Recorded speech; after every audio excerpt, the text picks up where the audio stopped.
आप सभी को प्रणाम। आप सभी का स्वागत है हारिए न हिम्मत की 31 दिन की सीरीज़ में, जिसका आज छठा दिन है, डे 6। आज का टॉपिक है अपनी शक्ति भर कार्य करो। तुम्हें यह सीखना होगा कि इस संसार में कुछ कठिनाइयाँ हैं जो तुम्हें सहन करनी पड़ेगी। वे पूर्व कर्मों के फलस्वरूप तुम्हें अजय प्रतीत होती है। जहाँ कहीं भी कार्य में घबराहट, थकावट और निराशाएं हैं, वहाँ अत्यंत प्रबल शक्ति भी है। अपना कार्य कर चुकने पर एक और खड़े हो जाओ। कर्म के फल को समय की धारा में प्रवाहित हो जाने दो। अपनी शक्ति भर कार्य करो और तब अपना आत्मसमर्पण करो। किन्हीं भी घटनाओं में हतोत्साहित न हो। तुम्हारा अपने ही कर्मों पर अधिकार हो सकता है, दूसरों के कर्मों पर नहीं। आलोचना ना करो, आशा ना करो, भय ना करो, सब अच्छा ही होगा। अनुभव आता है और जाता है। खिन्न न हो, तुम दृढ़ भित्ति पर खड़े हुए हो। अच्छा, तो आज का टॉपिक क्या है? अपनी शक्ति भर कार्य करो। तो हमारे हाथ में क्या है? हमारे कर्म है। हम क्या कर सकते हैं? कर्म कर सकते हैं, फल की इच्छा नहीं। गीता में भी लिखा है ना, कर्म करते जाओ, फल की इच्छा ना करो। ठीक है, हमारा काम क्या है? हम काम करते जाएं। फल तो हमारे हाथ में नहीं है, लेकिन कर्म करना तो हमारे हाथ में ना। हम कर्म करें। या अब देखो, हम बस ये ना करें कि सोचते रहे अगर ये कर्म किए कहीं इसका आउटकम ऐसा हो गया तो, वैसा हो गया तो जो हमें कर्म करना है, हमें बस सोच समझ के करना है कि हाँ, हमें सही काम करना है। मतलब ये नहीं कि हम फल की इच्छा सोचते रहे अगर ऐसा हो गया वैसा हो गया। अरे, हमारे हाथ में तो कर्म है ना। हम मेहनत कर सकते हैं, हम आगे बढ़ सकते हैं। अब ठीक है, जो होना होगा होगा, उसमें भी तो कुछ सीखने मिलेगा।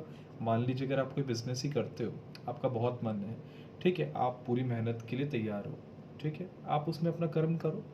लेकिन हो सकता है ऊंच नीच हो सकती है, कभी हो सकता है घाटा हो जाए, कभी हो सकता है आप वैसे ना बढ़ सको, या हो सकता है बहुत उन्नति भी हो जाए और आप आगे ना बढ़े हो, उस चक्कर में आपको वो उन्नति मिल ना पाई हो। तो कर्म तो हमें करना है ना। हाँ। और अगर कभी किसी कारण को बस कोई नुकसान हो भी जाए तो भी कुछ सीखने मिलता है। आपको ये सीखने मिलता है वो कार्य कैसा है, और ये सीखने मिलता है कि उस कार्य में आपने क्या गलतियां करी, वो भी तो आपको सीखने मिल रहा है। लोग कैसे हैं, किस प्रकार के लोग मिलते हैं, कैसे लोगों के साथ तालमेल बिठाना पड़ता है, कैसे कैसे आपको कठिनाइयों के साथ सामना करना पड़ता है, आपको बहुत कुछ सीखने मिलता है। ठीक है।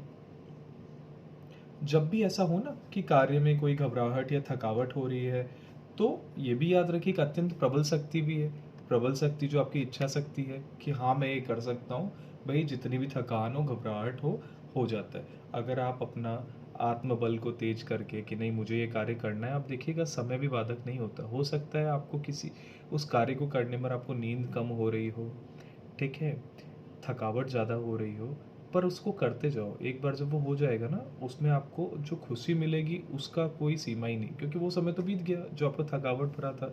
लेकिन वो जो कर्म का फल है, जब वो मिलेगा ना, वो सामने कुछ नहीं होगा। काम करना है, वो तो करना ही पड़ेगा। थकान होगी होगी, एक समय के लिए होगी ना, है ना। कर्म का जो फल है उसको समय की धारा में प्रवाहित होने दो। मतलब हम कर्म कर लेते हैं, जब फल मिलेगा वो समय अपने आप हमें दे देगा। हम समय के बारे में सोचकर हमारा क्या फ़ायदा। उस चीज़ को सोचने के बदले हम पॉजिटिव सोचकर, हम सकारात्मक सोचकर और आगे बढ़ सकते हैं ना। वहीं हम अगर समय बर्बाद करें, अगर ये करे ना करे, अगर ये आउट ऐसा हो गया तो, वैसा हो गया तो, उस चक्कर में हम काफ़ी बार होता है हम स्टेप ही नहीं लेते या हम आगे ही नहीं बढ़ते, है ना। और हमें क्या करना है, जितनी हमारी शक्ति है, जितना हमारा सामर्थ्य है, उतना हमें कर्म करते जाना है। और उस कर्म को जब हम करते हैं ना, हमें उसमें आत्मसमर्पण कर देना है। समर्पण हम किसको कर सकते हैं? अपना आत्मसमर्पण, जिसे हम अपना मानते हैं, जिसे भी हम अपना मतलब देवता हो, ठीक है, जो भगवान हो, जिसे हम अपना इष्ट मानते हैं, जिसे हम अपना सब कुछ मानते हैं, हम अपना कार्य उनको समर्पित करके भी तो आगे बढ़ सकते हैं। हमारे हाथ में तो कर्म करना है ना। ठीक है, हमने समर्पण कर दिया, प्रभु हम तो कार्य कर रहे हैं, अब आप संभाल लो। ये भी तो हम कर सकते हैं। या खुद के ऊपर कर दो, भाई मैंने कार्य कर दिया, अपने कार्य के ऊपर समर्पण कर दो आप, है ना। और दूसरी बात, आपका अधिकार सिर्फ अपने कर्मों पे है। दूसरे क्या कर रहे हैं आप कुछ नहीं कर सकते। अगर सामने वाला नहीं कर रहा, मैं क्यों करूँ? अगर आप कोई काम करते हो और सामने वाला नहीं कर, अरे, आप सामने वाले को नहीं बदल सकते, आप खुद को बदल सकते हो। हमारे गुरुजी ने कहा हम बदलेंगे युग बदलेगा, हम सुधरेंगे युग सुधरेगा। तो हमारे पास क्या है, हम खुद को बदल सकते हैं।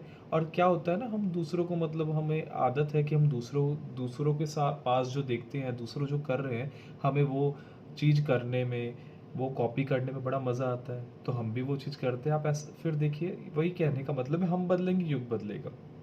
जब हम बदलते हैं, हम कोई चेंज लाते हैं, तो लोग भी हमें देखकर आगे बढ़ते हैं। तो चेंज की शुरुआत आपसे होती है। आप दूसरों को नहीं बदल सकते, आप खुद को बदल सकते हैं, है ना।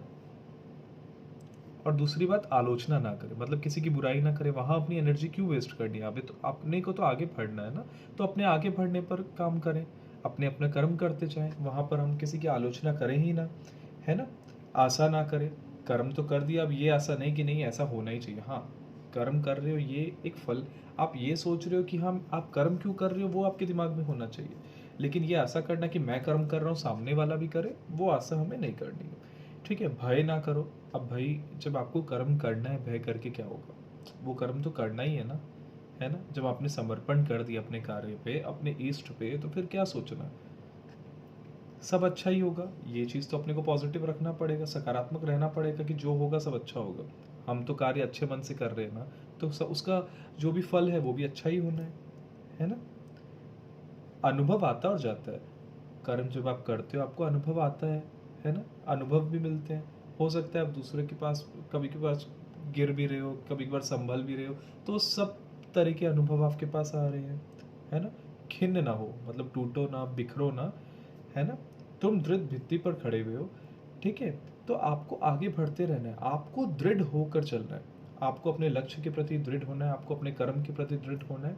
और आपको अपनी जितनी शक्ति है, जितना सामर्थ्य है, उस प्रकार आपको कार्य करना है। ठीक है, आज की बात समाप्त। नमस्कार, ओम शांति।